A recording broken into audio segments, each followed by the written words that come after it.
Hey, what's going on, guys? Today I wanted to go over why I stayed NA with my car even after having 3 parts failures where I could have reset everything and built it with boost. So obviously, for one, I really like the high ram, and superchargers would get rid of that, obviously make a lot more power, but I wanted something that would be very raw and very exhilarating to drive even at low RPM. I honestly daily this car every nice day that there is, so with taking that away or maybe adding another level of complication, I didn't want to deal with that. So maybe not a good excuse, but that's just one of my reasons. Number 2, I really like the deeper, throatier, big motor sound with a cam, as again I'd like to put in every video, so I'll put it in here.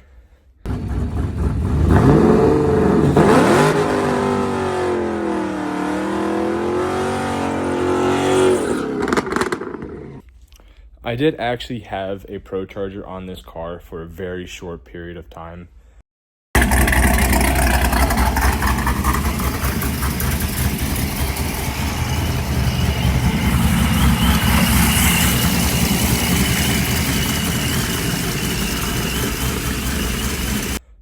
It was a small P1 SC1 when I first did the 416 stroker, and my previous tuner, I don't know how true it was, told me that the low side fuel pump would actually be out of it way before the high side would, but I have the full LT4 fuel system plus a booster pump, so kind of got talked out of it.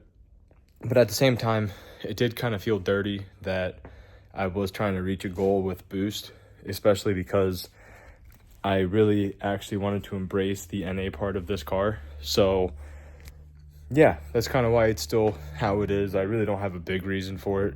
It's not like financially I couldn't do it. It's not that I'm also bragging that I have a lot of money, but I definitely thought about it, especially when I had it blown up again. I'm like, maybe I should wait a little bit longer and figure out a way to run boost, but it's not for me. I definitely have plans in the future if this channel grows, which I really want it to. Not for my sake, but just to put this platform out there into the world a little bit more. There's not a lot of Camaro videos out there, surprisingly, but I really want a 2019 plus LT1, basically buy a bone stock, have it be an automatic, leave this be my NA manual car, very raw, very out there, but also have a almost stock looking sounding car like that LT1 car, automatic, but slap a Hellion twin turbo kit on it and see how far I could take just a stock kit and maybe do some sort of mods with it, but honestly just have it be the Hellion kit. I know I saw a video that one on 9 pounds of boost made 602 or 609 or something right over 600, which if I had to estimate, this makes between 660, 670 ish. So it'd be really interesting to see a car with a little bit less power but an automatic go down the drag strip. I know those 10 speeds aren't no joke. I rode in a 720-ish supercharged one, and I also drove a Lingenfelter 720 kit, which probably makes like 620, 630 wheel. But both of those two cars, just being 10 speeds, were riots. And that's definitely something I want to get into. I bought this car because I absolutely loved manuals. No doubt about it. Realizing now, if I really wanted to drag race the car and do something and go for numbers, I should have bought an automatic, but I didn't want to hear it. My dad told me that. A couple other people told me that. They're like, well, if you're trying to go for a number, don't buy a manual. I'm like, what do you know? They knew a lot more than me, surprisingly. But I feel like this year I really want to ferret out and make sure I run at least low 10s and shoot for next year's goal of being 9s. Speaking of next year's goals, this season I'm going to keep it pretty much the exact same. Just trying to build off of what I had, because after a few other findings that I had all year, I think next year I'm just going to knock out a new number completely. I think 1030s, 1040s first rip out probably wouldn't be very hard to see. Maybe work it down, take the interior back out of it, run like 10-1, 10-2, and really push it to see what I can do. Still average 10s for the drag and drive I'm doing, which I'm going to document a heck of a lot better this year, especially now getting comfortable behind the camera. A few things I really would like to do is get the ported CID heads for this car that GPI has. Get some Keltrek front coilovers so I have full adjustable suspension. Probably honestly change the rear from just the Viking shocks to Viking coilovers to make sure that all the shocks are uniform around the car. Honestly too, might do some C85 just to get a little bit more power. Not that I really want to talk about pushing for the manual NA record, which I think is like a 9.6, but honestly, if I could run a low 10 this year, add another 50 to 70 horsepower to it, 9.6 doesn't sound that far off. So that would be really cool to see. I really would like to do it. So hopefully we'll get there together. I think that'd be really fun, really exciting to do. So, anything else that there is, I know Cortez Performance makes a brace that I think I might do for the rear end because I've seen a lot of high horsepower cars break the rear ends recently.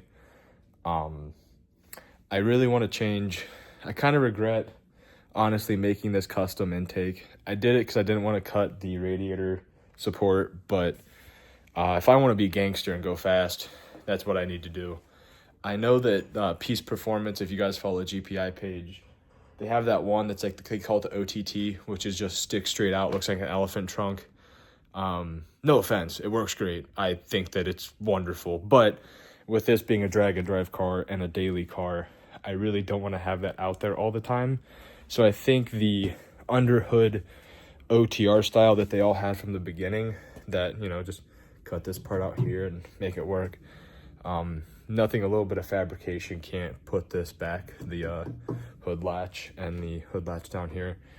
Nothing that a little fabrication can't make it go back to where it was, or at least make something new if I go change it down the road. But I definitely think that I kind of screwed the pooch on that. Yes, the KPA doesn't fall off and it stays steady at 98, 99 now, but I've seen people have reports of it having 102, 103 KPA. So even if I could gain a little bit more manifold pressure just by having it out there, that directly equals more power. So even that alone might actually push my car to run a 9 this year versus next year. So I'm